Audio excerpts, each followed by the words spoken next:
বিশ্বের সবচেয়ে বড় বিমানবন্দর বলতেই অনেকের মনে আসে দুবাই, আটলান্টা বা লন্ডন হিথ্রোর নাম। কিন্তু আয়তনের বিচারে সবার শীর্ষে রয়েছে সৌদি আরবের কিং ফাহাদ আন্তর্জাতিক বিমানবন্দর, যার বিস্তৃতি একটি স্বাধীন দেশের চেয়েও বড়।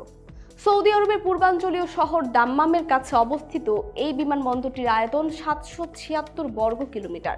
তুলনামূলকভাবে পুরো বাহরাইনের আয়তন 727 বর্গ কিলোমিটার, অর্থাৎ একটি দেশের চেয়েও বড় এই বিমানবন্দর। এমনকি ভারতের অর্থনৈতিক রাজধানী মুম্বাইয়ের 603 বর্গ কিলোমিটার আয়তনও এর কাছে ছোট। তবে সবচেয়ে বিস্ময়কর বিষয় হলো 776 বর্গ কিলোমিটার এলাকার খুব অল্প অংশই বর্তমানে ব্যবহার করা হচ্ছে।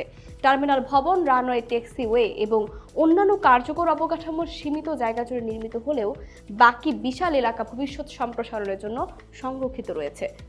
বিশেষজ্ঞদের মতে বিমানবন্দরটি পরিকল্পনার সময় দীর্ঘমেয়াদী দৃষ্টিভঙ্গি গ্রহণ করা হয়েছিল। ভবিষ্যতের নতুন রানওয়ে, অতিরিক্ত টার্মিনাল, কার্গো ও লজিস্টিক্স হাব, রক্ষণাবেক্ষণ সুবিধা এবং অন্যান্য বিমান চলাচল সংশ্লিষ্ট অবকাঠামো নির্মাণের কথা বিবেচনায় রেখেই একসঙ্গে এত বিশাল এলাকা অধিগ্রহণ করা হয়। ফলে আগামী কয়েক দশকেও জায়গার সংকটে পড়ার আশঙ্কা নেই। বিশ্বের সবচেয়ে বড় বিমানবন্দরের স্বীকৃতি থাকলেও যাত্রী চলাচলের দিক থেকে কিং ফাহাদ আন্তর্জাতিক বিমানবন্দর শীর্ষস্থানীয় নয়, কারণ এর বিশাল আয়তনের অধিকাংশ এখনও উন্নয়ন ও ভবিষ্যৎ ব্যবহারের জন্য সংরক্ষিত। আয়তনে বিশ্ব রেকর্ডধারী এই বিমানবন্দর প্রমাণ করে একটি অবকাঠামোর গুরুত্ব শুধু বর্তমান প্রয়োজনেই নয়, ভবিষ্যতের সম্ভাবনাকেও মাথায় রেখে নির্ধারিত হতে পারে।